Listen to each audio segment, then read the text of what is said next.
CBI 69 news కి స్వాగతం. వార్తల్లో ముందుగా ముఖ్యాంశాలు. నంద్యాల 10వ వార్డు వైసీపీ సీనియర్ కార్యకర్త విజయ్ అసమ్మతి రాగం. వార్డులో నాయకుడికి ప్రాధాన్యత ఇస్తూ మమ్మల్ని పట్టించుకోవట్లేదని తీవ్ర ఆవేదన. వార్డు సమస్యల పరిష్కారంపై చిన్న చూపు. వార్డు కౌన్సిలర్లు పని చేయడం లేదు. ఎమ్మెల్యే గడప గడప కార్యక్రమం ఎన్నికల పర్యటనలో సగం వార్డుకే ప్రాధాన్యత. వార్డుల్లో ప్రజలకు పనులు మేమే చేస్తే పదవులు వేరే వాళ్ళకా? టీడీపీలోకి రా, తగిన ప్రాధాన్యత ఇస్తామంటున్న టీడీపీ నాయకులు. వార్డు ప్రజలతో చర్చించి తుది నిర్ణయం. నేను Nandyal 10th ward Bairmal street పూర్వపేటలో ఉంటున్నాను. నేను మా వార్డు 10వ వార్డు వస్తుంది.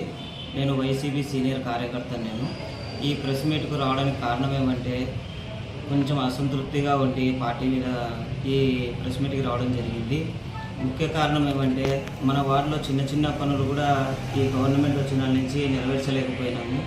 మా కార్యకర్తలు నా వెంబడి ఉండేవారు. మా వార్డు ప్రజలు ఇన్ని సంవత్సరాలు వాళ్ళ దగ్గర ఉండి కూడా ఈ పని చేయడం లేదని అనడంతో బాధతో నేను ఈ మీడియా ముందుకు రావడం జరిగింది. అవి కూడా పెద్ద పెద్ద సాధ్యం కాని పనులైతే కాదు, చిన్న పనులే. ఏమంటే మా వార్డు కౌన్సిలర్ అబ్దుల్ మజీద్ ఆ అబ్బాయి మేము ఎదుగుతున్న చూసి ఓర్వలేని కారణం చేత ఆ అబ్బాయి ఆపుతున్నాడు. ఈ విధంగా చేయడం వల్ల పార్టీకి చెడ్డ పేరు, వార్డులో మాకున్న ఇమేజ్ కూడా చాలా డ్యామేజ్ అయినది. దీనికోసమని మేము శిల్పా మోహన్ రెడ్డి గారి దగ్గరికి, శిల్పా రవిచంద్ర కిషోర్ రెడ్డి ఎమ్మెల్యే గారి దగ్గర కూడా దృష్టికి తీసుకెళ్ళినాము. కానీ వారు కూడా ఈ సమస్యలను తీర్చలేకపోయినారు. ఈ వార్డు ప్రజల ముందు కూడా మేము తలెత్తుకోలేని కారణంగా మేము కూడా ఈ వాయిస్ ఇవ్వడం జరుగుతుంది. దయచేసి మా ఎమ్మెల్యే గారు కూడా అర్థం చేసుకోలేకపోతున్నారు.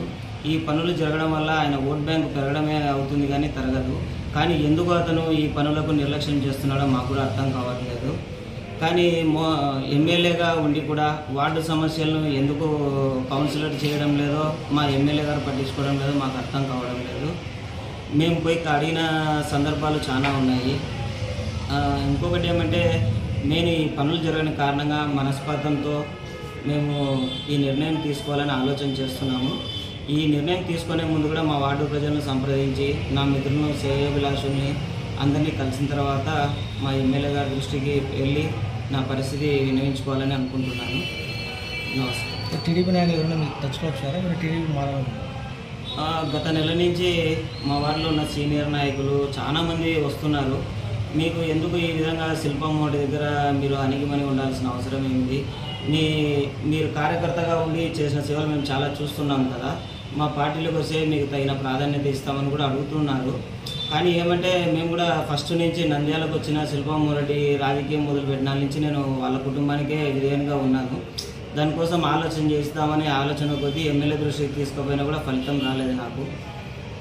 మా వార్డుకు వస్తున్నాడు కానీ ఈ కౌన్సిలర్ గారు ఏం చేస్తున్నారంటే వార్డు పర్యటన కూడా పూర్తి జరపడం లేదు. గడపడకు వచ్చినప్పుడు అదేవిధంగా సగం వార్డు తిప్పినాడు, తర్వాత వెనుదిరిగిపోయినారు. అది కారణం అర్థం కావడం లేదు. నిన్నగాక మొన్న కూడా మన వార్డు పర్యటన కూడా సగం వార్డు తిప్పినాడు, తర్వాత సగం వార్డు తిప్పలేదు. ఆ కారణాలేమో అర్థం కావడం లేదు. కానీ ముఖ్యంగా ఏమంటే వార్డులో గత 5 సంవత్సరాల నుంచి చాలామంది ఎమ్మెల్యే గారి నుంచి పదవులు ఆశించినారు. కానీ మా వార్డు నుంచి పూర్తిగా ఫుల్ఫిల్డ్గా ఆ వార్డుకు సంబంధించిన ప్రతి ఒక్క పని మాత్రము నేనే నిలబడి చేస్తున్నాను. అది ఎందుకు మా నాయకులు గుర్తించడం లేదో నాకు అర్థం కావడం లేదు. పని నేను చేస్తున్నా కూడా పదవులు మాత్రము వాళ్ళు ఏ విధంగా సంపాదించుకుంటున్నారో మనకైతే అర్థం కావడం లేదు. పదవులు వేరే వాళ్ళకు వస్తున్నాయి, సర్వీస్ ఒకటే మా దగ్గర ఉంటుంది. అందుకు నాకు కూడా కొంచెం బాధగా ఉందని వ్యక్తం చేసుకుంటున్నాను.